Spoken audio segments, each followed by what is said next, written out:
Salam sejahtera dan salam Sarawak kesayang. Buletin Ukas edisi tengah hari 7 Mac 2021 bersama saya, Janet Bennett. Memulakan berita dengan petugas barisan hadapan Kementerian Kesihatan Malaysia, KKM dan bukan KKM di seluruh bahagian Miri mula menerima suntikan vaksin COVID-19 pada Sabtu. Menteri Pengangkutan Sarawak Datuk Lee Kim Shin dalam kenyataan medianya berkata, program imunisasi COVID-19 diadakan secara serentak masing-masing di pusat pemberian vaksin iaitu di Dewan Eastwood, Dewan Datuk Permaisuri, Permai-Jaya, Dewan Suarah Marudi dan Hospital Miri. Mendahului kumpulan pertama, Datuk Lee yang juga Menteri Bertanggungjawab Jawatankuasa Pengurusan Bencana bahagian JPBB Miri menjadi antara kumpulan pertama penerima suntikan vaksin COVID-19 di Miri.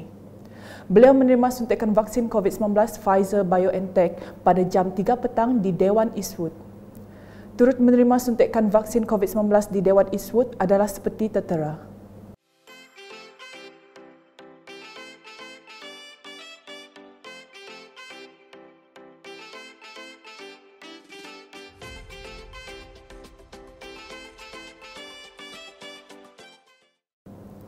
Pada 4 Mac lepas, sebanyak 11,700 dos vaksin Pfizer-BioNTech telah tiba di Miri.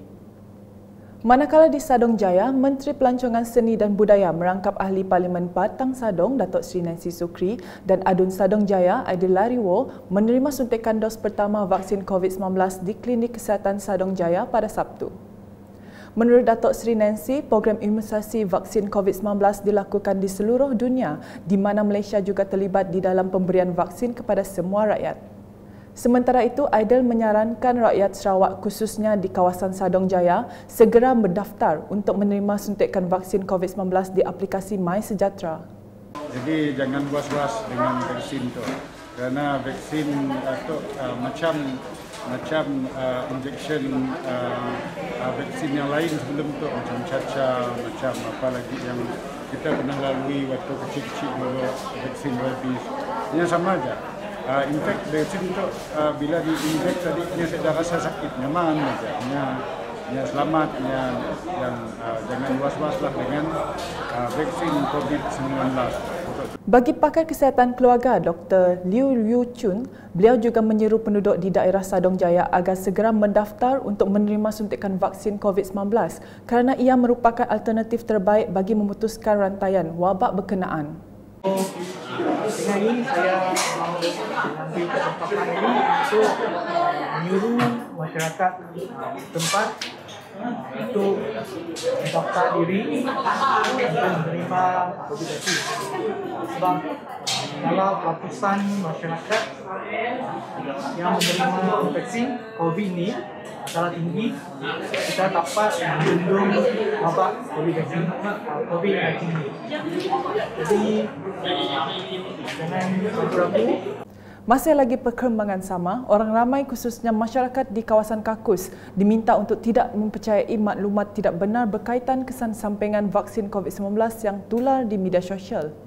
Menurut Menteri Muda di Jabatan Ketua Menteri, Undang-Undang dan Adat Bumiputera Sarawak, Datuk John Siki Tayai, dakwaan itu bukan sahaja tidak sahih namun tidak bertanggungjawab dalam mempengaruhi orang awam menolak vaksin COVID-19.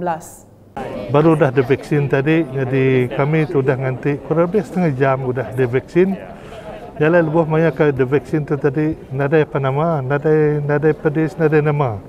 Lalu nyalai ngotok ngawat tu aku minta lebih kita bak rakyat dun 60 kakus. Anang takut ngambil vaksin tu. Lalu anang dengar ke cerita pasal vaksin tu kena mana, ke ngasuh kita sakit macam-macam nyak berita pula. Beliau berkata demikian semasa ditemui selepas menerima suntikan vaksin COVID-19 dalam program vaksinasi COVID-19 bahagian Bintulu pada Sabtu.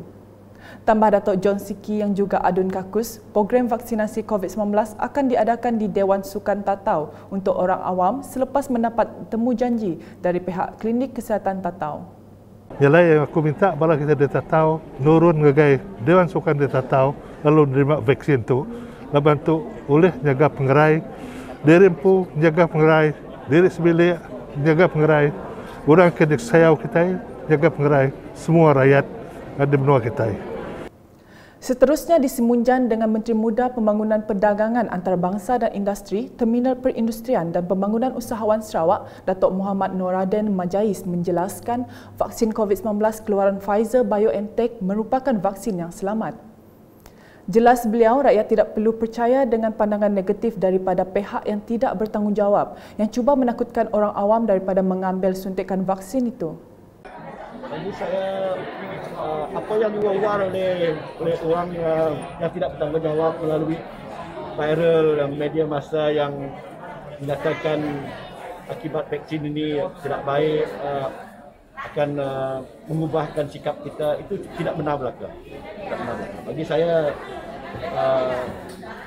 itu adalah semata-mata sesuatu perbuatan yang menakutkan orang yang tidak bertanggungjawab. Orang vaksin itu adalah baik untuk semua kita.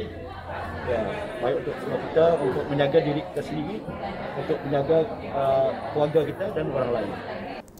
Beliau berkata demikian kepada media dalam program imunisasi vaksin COVID-19 di Klinik Kesihatan Kota Semarahan pada Sabtu. Adun gedung itu turut menyeru orang ramai untuk tampil ke klinik mengikut jadual yang akan ditetapkan di kawasan masing-masing untuk menerima suntikan vaksin demi kebaikan bersama. Adun Muara Tuang Datuk Idris Buang ketika ditemui pula menyarankan rakyat Sarawak khususnya di kawasan Muara Tuang untuk tidak takut dan segera mendaftarkan diri untuk menerima suntikan vaksin bagi memerangi wabak COVID-19 agar kehidupan masyarakat kembali seperti sedia kala. Ujarnya lagi, beliau tidak mengalami sebarang kesan sampingan setelah pengambilan suntikan vaksin tersebut. Vaksin saya rasa selamat, terbaik, rasa saya okey. Jadi hanya excited saja lah. Kita excited. Macam orang lain juga lah. Kalau baru kan, you must get vaccinated. Mesti divaksinkan sebab kita nak lawankan COVID ini supaya kita dapat hidup sedia kala. Moment kita dah kena vaksin, kita boleh hidup macam biasa. Dalam program sama, Pegawai Daerah Asajaya Rais Ahmad yang ditemui turut menyeru penduduk daerah Asajaya agar segera mendaftar untuk menerima suntikan vaksin di aplikasi MySejahtera. Oleh kerana pengalaman saya sendiri selepas menerima suntikan, kita malah masa disuntik pun tidak rasa apa-apa. Selepas suntik pun rasa macam biasa. Nasihat saya kepada mereka yang anti vaksin, yang tidak suka vaksin, kita janganlah mudah percaya dengan berita-berita yang tidak berapa betul, oleh kerana ramai yang telah divaksin semuanya alhamdulillah kita semua baik, oleh kerana vaksin yang dipilih oleh kerajaan adalah yang terbaik. Jika yang tak baik, maka kerajaan tidak akan memilih vaksin tersebut untuk rakyat Malaysia.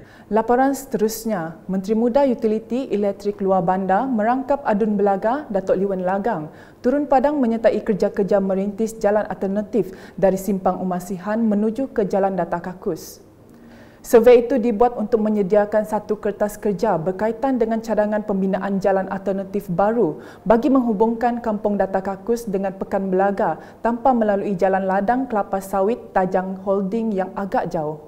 Datuk Liwan memaklumkan antara sebab laluan itu dicadangkan untuk dibina, jalan raya bagi menghubungkan Kampung Data Kakus ialah untuk memudahkan penyambungan grid elektrik dari Umasihan ke Kampung Data Kakus. Beliau juga telah meminta bantuan JKA Belaga untuk menyediakan satu kertas kerja dengan segera supaya ia dapat dibawa kepada pucuk pimpinan negeri dalam masa terdekat. Berikut pula, program penyambungan bekalan elektrik di bawah dana permohonan lewat dan tambahan alaf yang diteruskan sehingga tahun 2025 akan dinikmati oleh penduduk di sekitar Dewan Undangan Negeri Dun Semunjan. Projek ini sedang giat dilaksanakan di seluruh negeri bagi memastikan semua isi rumah di Sarawak mendapat bekalan elektrik sepenuhnya. Adun Semunjan, Aulad Idris berkata, projek alaf merupakan satu projek yang dapat menyelesaikan masalah rumah-rumah yang belum menikmati bekalan elektrik di konstitusi berkenaan. Jelasnya, setakat ini terdapat 253 buah rumah belum dibekalkan dengan penyambungan bekalan elektrik dan penduduk di kawasan berkenaan telah lama menunggu projek ini. Ini adalah satu projek yang dapat menyelesaikan masalah di mana di Semunjan ini seperti yang kita tahu di setakat di dalam Pekan Semunjan sahaja masih ada 253 buah rumah yang belum dinaikkan sabis lain. Mana kita di kawasan Semunjan telah lama menunggu projek-projek seperti ini dan ianya akan menyelesaikan masalah rumah-rumah yang belum dinaiki sabis lain. Semasa taklimat penyelarasan penyambungan bekalan elektrik bersama Ketua Masyarakat dan Ketua Kaum KMKK Dun Semunjan pada Sabtu, beliau menyarankan kepada penduduk Semunjan agar memberi kerjasama kepada KMKK untuk mengambil maklumat berkaitan supaya projek berkenaan dapat direalisasikan dengan secepat mungkin. Setakat ini kita telah melihat sinarnya, walaupun ianya belum dilaksanakan, tapi insyaAllah ianya akan dilaksanakan mungkin pertengahan tahun ini. Ia telah dapat kita perolehi bekalan-bekalan elektrik yang seperti yang kita inginkan. Beralih ke laporan harian COVID-19 pada Sabtu, dengan Jawatankuasa Pengurusan Bencana Negeri Sarawak JPBNS telah mengisytiharkan satu kluster baru di daerah Julau iaitu kluster Bukit Tunggal. Kluster komuniti ini melibatkan 2 buah rumah panjang di Nangga Lioh dan Nangga Sebuntang di kawasan Bukit Tunggal Durin. Ini menjadikan jumlah yang masih aktif setakat ini adalah sebanyak 26 kluster. JPBNS juga memaklumkan penguatkuasaan Perintah Kawalan Pergerakan diperketatkan PKPD bagi kampung serumah Padawan berkuat kuasa 7 sehingga 20 Mac 2021. Keputusan tersebut dibuat memandangkan kes positif dari kampung berkenaan kian meningkat. Sekian edisi Tengah Hari bersama saya Janet dan kru penerbitan. Berita lebih lanjut boleh didapati di semua platform media sosial UKAS termasuk portal ukas.sarawak.gov.my dan pastikan anda subscribe UKAS channel di YouTube. Salam UKAS.